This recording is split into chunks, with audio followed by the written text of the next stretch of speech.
영국으로 가네.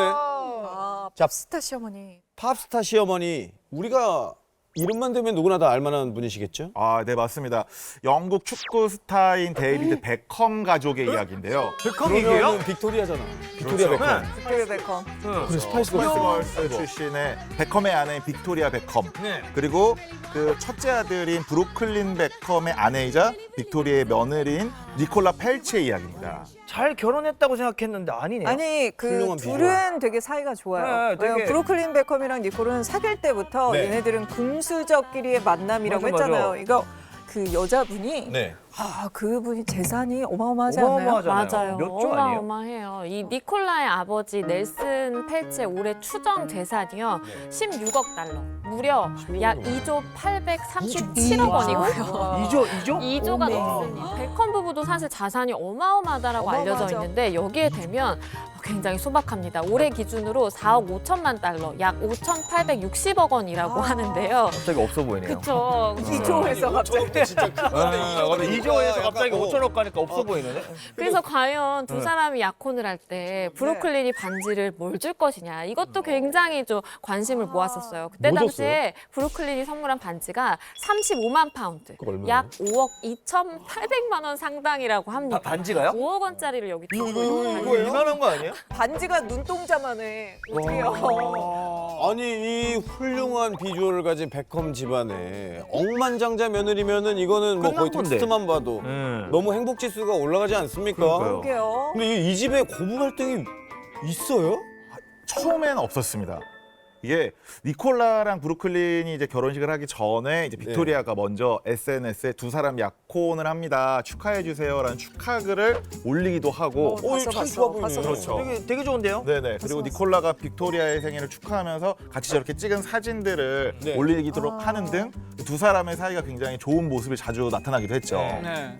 근데 왜 이게 갑자기 그런데 왜 틀어진 거야? 이 결혼식을 올린 뒤에 고부가 교류가 끊어지면서 두 사람의 불화설이 퍼졌는데 그러면은 결혼 준비 과정에서 뭔가 문제가 있었던 거겠죠? 있었네. 이게 올해 이제 결혼했는데 그 전에 약혼식으로 할 때만 해도 니콜라가 이제 결혼식에 입을 드레스를 빅토리아가 직접 만들어서 선물을 해주기도 했거든요.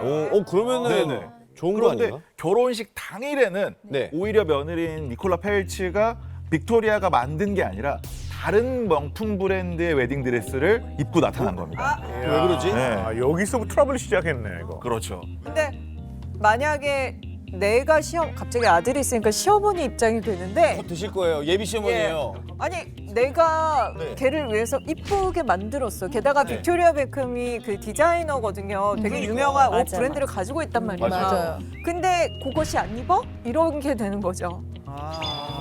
약간 그러구나. 욱하셨는데 지금? 그것이라고.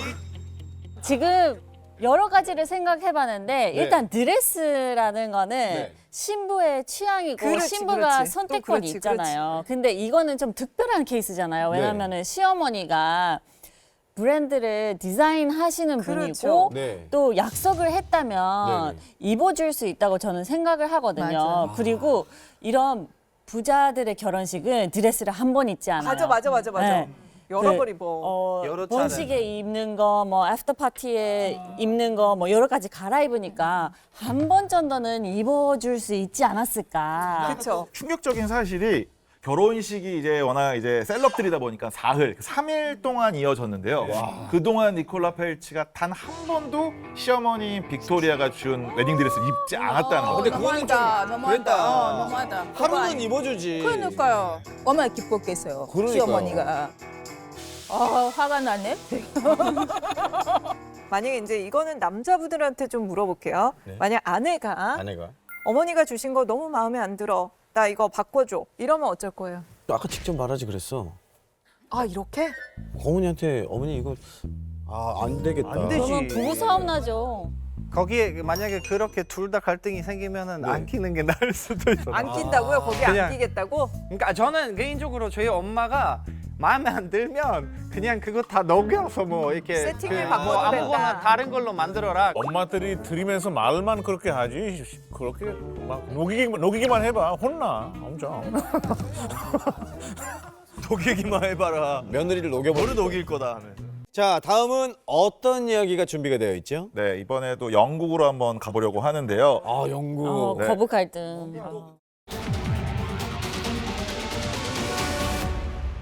두 번의 고부 갈등, 두 번의 살인입니다. 죽였나? 왜? 뭐지? 그래서 며느리일 때는 시어머니를 살인하고 시어머니일 때는 며느리를 살해하는. 한 사람이 두 명을 죽인 거야. 이거는 그냥 어머나 잘한다 참 잘한다. 저 누나 따로 대본이 있어요? 없어. 공망해졌습니다 덕분에. 예.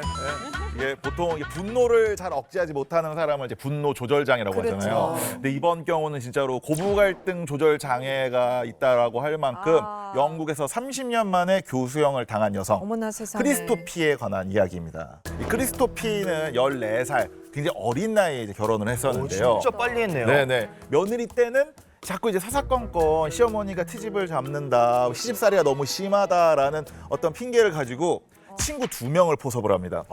그리고 목에 들어갔을 때 불타는 나무를 시어머니한테 넣어서 살해를 하는 거죠. 또 막상 본인이 이제 시어머니가 돼서는 이 며느리의 뭐 종교나 육아나 살림이 마음에 안 든다고 일일이 간섭을 하면서 시집살이를 시키다가 결국에는 며느리 목을 졸라서 세상에. 살해하고 불에 태워버려요. 와 악마다 이게 지금 좀 아마 이상한 시어머니. 게 둘 다 불이야.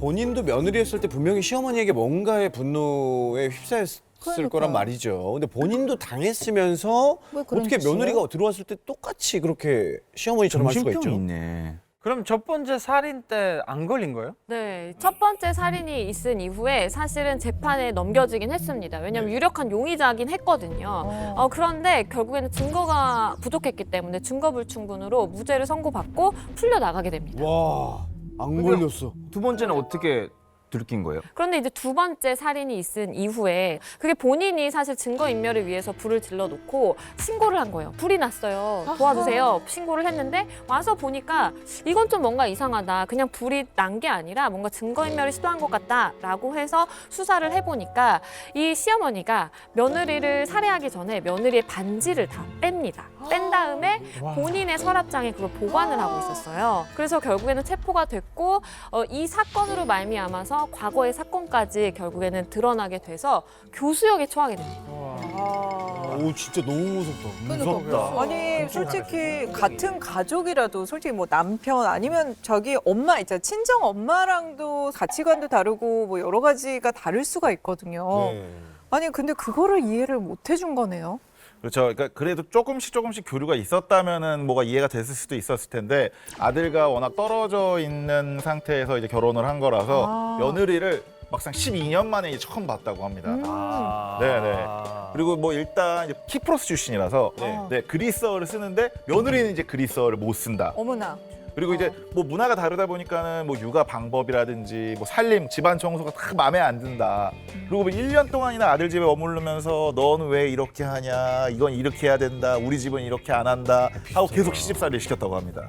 살인마 네. 있잖아요. 크리스토피 그 며느리가 또 얼마나 힘들었을까요? 가정이 있었을 네. 거예요. 이제 와갖고 1년 동안 시어머니가 시집살이를 했으니 그 우울증이 걸려서 친정에 도망가 있기도 했었습니다. 아이고야. 네. 그러다가 이제 남편한테 좀 죄송한데 그 어머니 좀 다시 가시면 안 되겠냐라고 이렇게 요청을 했었는데 이제 그걸 이제 듣고 남편도 이제 오케이를 하고 말했더니 크리스토피가 이제 분노에 차서 아니 어떻게 남의 가족이 우리 가족한테 이리라 저러라 하냐라고 분노를 참지 못하고 거기서 이제 살인을 결심했다고 하네요. 너무 비슷한 게 우리나라도 그 뭐 종교나 자녀 교육 그다음에 뭐 살림 방식 이런 거 가지고 고부 갈등 많이 생기지 않습니까? 그렇죠. 그죠? 그런데 근데 솔직히 뭐 요즘 육아는 장비빨이라고 그러잖아요. 네. 그래가지고 뭐 굉장히 잘 나오는데 근데 꼭 그런 말을 덧붙여. 우리 때는 그런 거 없어도 잘 키웠다. 잘했다. 맞아요. 이러면 할 말이 없잖아요. 뭐 그런 할 말은 것까지 없죠. 쓰면서까지 그렇게 유난을 떨어야 되니? 이러면 어떡해? 그 장비도 비싼 것들이 많잖아요. 뭐 유모차부터 그런 거 비싼 거 사주면은 주변에 그거 다 우리 아들 버는 돈으로 산 건데 그 그런 얘기하면 그런 안 거 되는데. 필요 없다고 얘기하는 시어머니들 있으니까 가끔 있어요. 계시죠. 들어봤어요. 가끔 계시죠. 이 중국에서 일어난 사건도 3년이 채 안 됐다라고 합니다. 아, 최근이네. 진짜 최근이네요. 그렇죠. 네. 시부모가 아이를 낳지 못한다면서 며느리를 학대하고 때리고 심지어 그렇게 해서 사망에 이르게까지 하는 그런 어떡해. 사건인데요. 세상에. 네네. 이상하다. 근데 여기서 이제 중요한 건 보통 이제 남편이 중재자 역할을 하거나 그렇죠. 아니면 뭐 이렇게 뭐 방관을 하거나 그러는데 이번에는 남편이 말리기는커녕 이런 학대에 함께 거들었다는 거죠. 진짜 못됐다. 무섭다. 어떻게 그럴 수가 있죠? 아 그게 며느리 잘못 아니잖아요. 그러니까. 그치. 1997년생인 이제 팡 샤오양 17년 씨가 너무 이제 어리다. 3년 전이니까 20살 때 네, 아이고. 장빙 너무 장빙이라는 남자를 만나서 네. 13만 위안, 그러니까 우리나라 돈으로 한 2,600만 원을 받고 이제 결혼을 해서 뭐 어느 여느 부부와 다르기 없이 그냥 네. 행복한 시절을 보내고 있었는데요. 팡샤오양 씨가 네. 키는 170이 넘고 체중도 이제 70kg가 넘어서 마을에서도 건강하기로 소문이 자자하다고 합니다. 네. 네. 어른들이 그런 말 하잖아요. 이렇게 야 너 애 잘 낳게 생겼다. 맏며느리감이다. 맘며느리감이다. 맏며느리감이다. 뭐 그런 이렇게. 느낌의 여성이었는데 아. 이런 일이 있었죠. 그러면은 잘 지내다가 갑자기 학대하기 시작했나요? 처음에 원래 임신이 되고 순탄하게 결혼 생활을 하나 싶었는데 이 첫 아이가 유산이 돼 버립니다. 아이고. 그리고 나서 이제 임신을 하려고 하는데 계속 임신이 잘 되지 않겠죠. 이제 한번 유산 경험이 있으면. 그쵸. 근데 그때부터 이제 시부모님이랑 남편의 태도가 돌변을 하기 시작합니다. 그러면서 불임은 죄악이다. 라면서 이 팡샤오양 씨를 학대하기 시작한 거죠. 진짜 가족이라면 너무너무 잘해주거든요. 맞아요. 위로해주고 위로해주고 케어해주고. 그 앞에서 애자도 안 끄네요. 그렇죠, 그렇죠. 보통의 뭐 시어머니나 보통의 남편이라면 이건 진짜 나쁜 사람들이다. 아니면 그쵸? 시어머니가 약초 같은 거 며느리한테 주면 되지. 그치. 보약해주고 더 그러니까. 잘해주고 더 잘해줘야지. 아, 그렇죠. 근데 이게 법원 판결문 내용을 보면요. 그 학대의 수준이 대단합니다. 그러니까 시부모와 남편이 이 팡 씨를 강목으로 때립니다. 어머나. 강목으로 때리고 겨울에는 밖에서 이제 서 있게 하는데 하루에 3번에서 5번, 한 번에 나갈 때마다 30분 이상씩 세워놓고 그 추운 겨울에 벌을 서라는 거예요. 왜요? 그리고 남편의 진술에 따르면 가족들이랑 이렇게 식사 모임을 하거나 그럴 때 아내를 부르지 않았다고 해요. 그리고 하루에 한 끼 정도만 먹이면서 어머나. 굉장히 학대를 한 거고 부모님이 그리고 밖에 나가실 때 이 문을 바깥에서 잠글 수가 있다 그래요. 그러니까 말 그대로 정말 감금을 해서 정말 신체적으로 정서적으로 학대를 한 거죠. 결국에는 이 팡 씨가 시부모와 남편의 학대 때문에 23살 때 사망을 했고요. 23살. 사망한 이후에 이제 부검을 했는데 세상에. 몸의 40%가 타박상의 흔적이 나왔고 결혼 당시에는 72kg, 사망 당시에는 27kg, 또 영양실조 상태까지 갔다고 하네요. 때려 죽이고 굶어 죽인 거네. 정말 너무 잔인하다. 여러분들의 나라에서도 이렇게 뭐 그 아이 낳는 것들을 강요하거나 혹은 특정의 성별을 원하거나 이런 문화들이 좀 있었나요? 인도도 사실 아들을 선호하는 문화가 좀 많이 있었어요. 사실. 어디나 지금 있죠. 뭐 어디나 남아선호 있었죠. 사상이 있었고. 그래서 북쪽에 한 마을에 하도 아들만 낳으려고 하다 보니까 그 마을에는 여자가 없어요. 결혼할 여자가 없어요. 아이고, 더. 아들만 있어서 결혼할 상대가 없고, 그리고 인도는 이제 임실 때는 성별을 알려주는 게 불법이에요. 둘러서라도 얘기 안 전혀 하나요? 안 돼요. 만약에 그거 감사에 걸리면은 네. 무조건 병원 문 닫고 처벌 받아야 돼요. 아 무조건. 엄청 강화돼요. 그래서 아이 낳을 때까지는 핑크인지 파란인지는 아예 몰라요, 사실. 네. 이탈리아는 어떻습니까? 사실 이들에서 약간 개인 일이라고 생각해서 사람들이 잘 물어보지 않아요. 아 개인이라고. 아예 질문조차도. 근데 한국에서 모르는 사람들이 더 물어봐요. 너무 많이 물어봐. 제가 이거 제일 신기해요. 뭐 택시 타면 택시 기자가 저한테 맞아, 물어보는 맞아. 거예요. 혹시 애기 있나? 그래서 제가 속으로 생각해요. 그럼 내가 애기 만들면 네가 키워줄래? 질문. 아주 진짜 너무 좋은 말. 사이다. 아이 하나 낳잖아. 나 겨우겨우 하나 낳잖아. 그러면 좀 아무 말 안 물어봐야 되잖아. 둘째는 언제 낳을 거야? 낳자마자. 맞아요. 끝이 없어요. 끝이 없어. 어이가 없어요. 어이가. 그럴 때는 크리스티나 씨 목소리를 우리가 따로 파일로 빼드릴 테니까 그럼 내가 애기 만들면 네가 키워줄래? 네가 키워줄래? 네가 키워줄래? 나 이거 저장해 놓을게요. 한국에서는 아이를 못 낳는다고 뭐 학대하고 감금하고 이런 것까지는 없죠? 학대는 가해나 감금까지는 모르겠는데 네. 사실 한 이혼 사건에서 이런 일이 있었어요.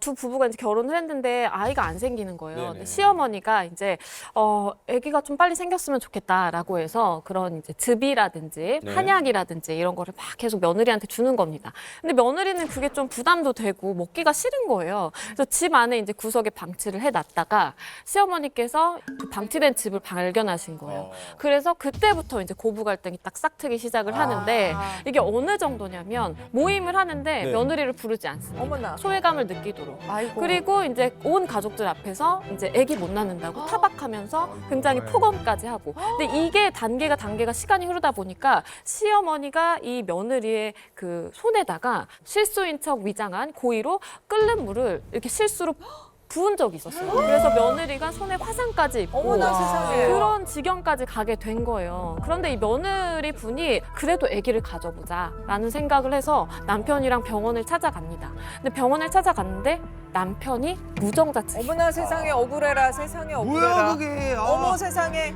그래서 근데 이 두 분이 결국에는 이혼이 됐던 사례가 아니 있어요. 진짜 저는 이해가 안 가는 게 단번에 이유가 왜 그런지 나오거든요. 한 번만 난임센터 여기 가면은 나와요. 바로 나오잖아요. 네, 나와요. 바로 나와요. 제발 거기 건강한 아이 출산하기 위해서 가는 곳이라서 맞아요. 아 이런 일이 좀 안 일어났으면 좋겠네요. 이 사실. 아니 그리고 아무리 손자가 갖고 싶어도 네. 이렇게까지 그냥 차라리 이혼을 시키지. 맞아. 며느리가 애 낳아온 기계는 아니잖아요. 이거 어떻게 그러죠? 며느리도 사실 누군가의 귀중한 딸이라는 거 알아주셨으면 좋겠습니다. 마지막으로 우리 고부 갈등을 극복하는 이 본인만의 방법 혹시 노하우 있으면은 살짝 한번 공유를 해보자고요. 우리 시어머니 저희 엄마 아니고 시어머니예요. 네. 제가 그냥 어머니의 딸 아니고 어머니의 며느리예요. 그렇지. 그래서 저도 그래요. 그냥, 저도 그래요. 우리 어머니 엄마처럼 생각하면 안 되고 어머니도 저를 딸처럼 생각하면 안 될 것 같아요. 그럼 이렇게 생각하면 너무 기대하는 거 커요. 네. 그렇죠. 그럼 문제도 생기고 차라리 그냥 거리 조금 챙기는 게 좋지 않을까요? 거리를 좀 두고 네. 일리가 좀 있는 것 같아요. 되게 좋은 것 같아요. 그래야 뭐 해드리고 뭐 받아도 서로 이렇게 고마워해주고 너무 좋아하고 오히려 더 괜찮을 것 같네요.